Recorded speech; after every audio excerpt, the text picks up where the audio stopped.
சுற்றி கண்காணிப்பு கருவி வச்சிடறோம். ஒரு கண்ணாடி அறைக்குள்ளே இருந்துக்கிட்டு கண்காணிச்சா போதும். இங்கே படித்தவர் படிக்காதவர் அனைவருக்குமே அரசு வேலை கொடுத்துட்றேன், அவரவர் வாழ்விடத்திலேயே. அப்போ நீங்கள் அரசு வேலைக்கென்று வெளியில் நகர வேண்டியதில்லை, அங்கேயே இருந்துட வேண்டியதுதான். மிகப்பெரிய பொருளாதாரம் இருக்குது எனக்கு பாலில். ஆடு வளர்த்துறேன்.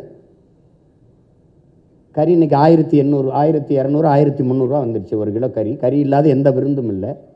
இந்த ரம்ஜான் பண்டிகைக்கு மட்டும் 14 கோடி 15 கோடிக்கு ஆடு விற்றுதுன்னு வரும் பாருங்கள், செய்தி நீங்கள் படிப்பீங்க. இப்போ இது பாருங்கள், மாடு வளர்க்குறேன், ஆடு வளர்க்குறேன். இந்த கழிவுகளையெல்லாம் எடுத்துகிட்டு போய் இங்கே கொட்டுறேன், ஒரு இடத்துல கொட்டுறேன். அங்கேருந்து ஈத்தேனுங்கிற இந்த உயிர்காற்று எரிகாற்று எடுத்துக்கிறேன், பயோகேஸ் எடுத்துக்கிறேன். நான் இந்த எந்த நாட்டில் போர் வந்தாலும் நான் பயப்பட வேண்டியதில்லை. நானே பயோகேஸு ஆனால் இலவசமாக கொடுக்க மாட்டேன். இவங்க மாதிரி 3 சிலிண்டர் இலவசம், அன்னபூர்ணி, சூப்பர் 6 கிடையாது. நான் தடை இல்லாமல் உனக்கு எரிகாற்று தருவேன், தடை இல்லாமல் எரிகாற்று தருவேன். அதை உற்பத்திக்காக செலவே ஒன்றை எடுத்துப்பேன். நான் ஓசி பஸ் ஓட்ட வந்த ஆள் இல்லை, தரமாக பேருந்து ஓட்ட வந்த ஆள். நீ ஒரு குறைந்த கட்டணத்தில் இலவசத்துக்கு உனக்கு மதிப்பு பொருள் தெரியும், பொருளின் மதிப்பு தெரியாது, அதை நான் செய்ய தயாராக இல்லை. அது தெரியும் எனக்கு. 3 தாங்க உங்களுக்கு இலவசம். அறிவை வளர்க்கும் கல்வி, உயிரை காக்கும் மருத்துவம், உலக உயிர்களின் உயிர் தேவை இருக்க தூய குடிநீர், 3 இலவசம். இது கட்டணம் கிடையாது, இதுக்கு கிடையாது. செய்வானான்னு நினைக்கிறீங்களா? சத்தியமாக செய்வேன், நீங்கள் நம்புங்க.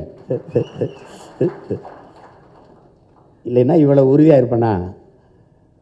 அரை விழுக்காடு விழுக்காடு இருக்கிறவங்களாம் பேரம் பேசி சீட்டு நோட்டும் பேசி போகும்போது எனக்கு எவ்வளோ பேசியிருப்பாங்கன்னு ஒரு தடவை பாருங்கள்.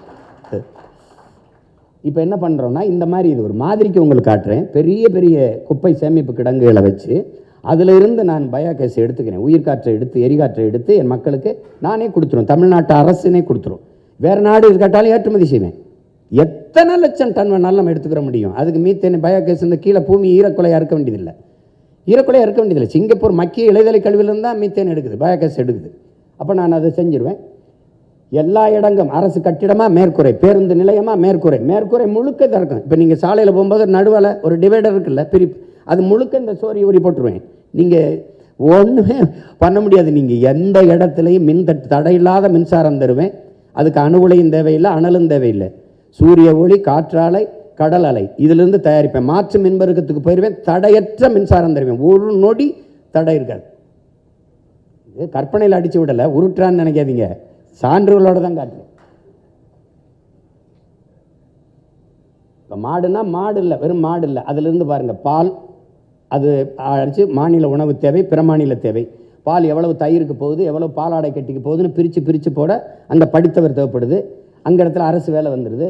படிக்காதவர் மாட்டுக்கு வந்து பாலை கறக்கிறதுக்கு தேவையில்லை, சாணத்தை எடுத்துக்கிட்டு வர்றதுக்கு கல்வி தேவையில்லை. நம்முடைய கனவு என்ன? படித்தவர் படிக்காதவர் அனைவருக்கும் அரசு வேலை. இனி படிக்காதவரே இல்லை என்ற நிலையை உருவாக்குவது நம்முடைய அடுத்த வேலை. அதான் நம்முடைய கோட்பாடு. இப்போ இது வந்து பாருங்கள், ஆஸ்திரேலியா, இது இல்லை, ஆஸ்திரேலியாவில் பண்ணேன் பாருங்கள். இது அமெரிக்கா, பிரேசில் எப்படி பண்ணுதுன்னா இந்த வாகனத்தில் மேய்க்குது. இது பிரேசில். இது வந்து ஆஸ்திரேலியா ஹெலிகாப்டரில் உலங்கூர்தியில் மேய்க்குது. பாருங்கள், உலங்கூர்தியில் மேய்க்குது. சும்மா சொல்லுது, உண்மையிலே மேய்க்குது. உங்களுக்கு அவமானமாக இருந்தால் 4 ஹெலிகாப்டர் வாங்கிவிட்டு மேய்க்க வந்தால் வந்துடுவான், எல்லாம் வந்துடுவான். மேய்க்குது பாருங்கள். குதிரையில் மேய்க்கிறாங்க அவங்க. நாம் இந்த மாதிரி வாகனத்தில் மேய்ப்போம். இந்த மாதிரி இந்த அறையில் உட்காந்துக்கிற வேண்டியதான். இப்படி இந்த கண்காணிச்சுக்கிட்டு எவ்வளவு பாலாடை கட்டி போகுது, எவ்வளவு இது வருது கணக்கிட வேண்டியதான். டாஸ்மார்க் வருமானம் உங்களுக்கு 50,000, எனக்கு இது 3 லட்சம் கோடி இருக்குது இந்த பால் பொருளாதாரம். ஒன்று நீங்கள் கவனிக்கணும், எப்படா நீ பசியை தீப்பாயினும். பால் என்ற ஒன்று மட்டும் இருந்தாலே உலகத்தில் பசி இருக்காது. ஏன்னா என் அன்பு சொந்தங்களே, என் அருமை உடன் பிறந்தார்களே, எந்த திரவ உணவுலையும் கழிவு வராது, பாலில் மட்டும்தான் வரும். ஏன்னா முழு உணவு. தாயின் மாரில் 1.5 ஆண்டுகள் 2 ஆண்டு பால் மட்டும்தான் குடித்தோம். கழிவு வந்தது என்றால் காரணம் பால், முழு உணவு. இரவு படுக்க போனீங்கன்னா அம்மா வெறும் வயிற்றில் படுக்காதேப்பா, பால் ஒரு கோலை குடிச்சிட்டு போனால் பால் முழு உணவு. பால் இருந்ததுன்னு வச்சுக்கிறங்க, பசிங்கிற சொல்லே இருக்காது. அவன் மோரா குடிப்பான், தயிரா சாப்பிடுவான், எப்படி வேணாலும் பசி. இங்கே பாருங்க, போங்க, பால் இருந்தால் பசி இருக்காது.